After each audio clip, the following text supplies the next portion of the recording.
நமக்கு சிவனுக்கு மிஞ்சி கடவுள் இல்லை. நான் அடிக்கடி சொல்றதை இங்க சொல்லித்தான் ஆரம்பிப்பேன். சிவபெருமானுக்கு சொல்லப்படுகிற அடையாளங்கள் வேறு எந்த கடவுளுக்கும் சொல்லப்பட முடியாது. அவருக்கு சொல்லுகிற அடையாளங்கள் வேறு கடவுளுக்கு கிடையாது.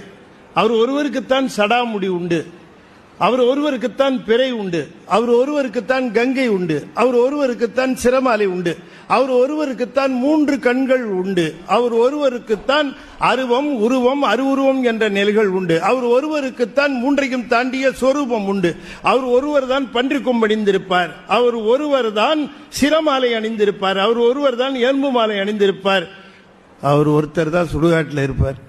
வேற எந்த சாமியாவது அந்த ஏரியாவுக்கு போதா பாருங்க. எல்லா சாமிக்கும் பயம் சுடுகாட்டை பார்த்து.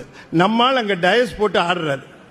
கோயில் சுடுகாடு கொல்புலித்தோல் நல்லாடையினார் மணிவாசகர். ஒரு இளைஞர் என்ன கேட்டார், ஐயா சிவபெருமான் இருக்கிற இடம் கோயில் நீங்களே சுடுகாடு நீங்களே, நாங்க எங்க போய் பார்க்கறதுன்னா. கேள்வி புரியுதா உங்களுக்கு? இந்த கேள்வியெல்லாம் வக்கனையா கேட்பான். நான் சொன்னேன், அப்பா ஒரு கோயில் இருக்கிறார், நீ கோயிலே போய் பாரு. ஆனா எல்லா பயிலும் கோயிலுக்கு வருவான்னு சொல்ல மாட்டேங்கிறான். இவன் கோயிலுக்கு தான் வரமாட்டேன்னு சொல்ல முடியுமே தவிர I will meet that fellow there பயில அங்க வச்சு பாத்துக்கிறேங்கிறாரு. இப்ப சுடுகாட்டுக்கு போக மாட்டேன்னு சொல்ல முடியுமா? அங்க சிவபெருமான பார்த்து தான் ஆகணும். அதுவே தான் கோயில் அவருக்கு.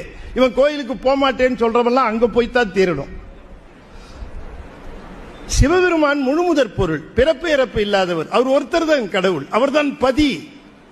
எந்த தாய் வயிற்றிலையும் கருவிருந்து பிறந்ததா அவருக்கு சரித்திரமும் கிடையாது, புராணம் கிடையாது, எதுவும் கிடையாது.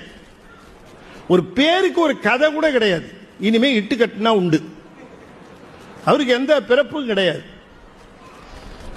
பிறப்பு இறப்பு இல்லாதவர் தானே நம்முடைய பிறப்பு இறப்பை நீக்க முடியும்.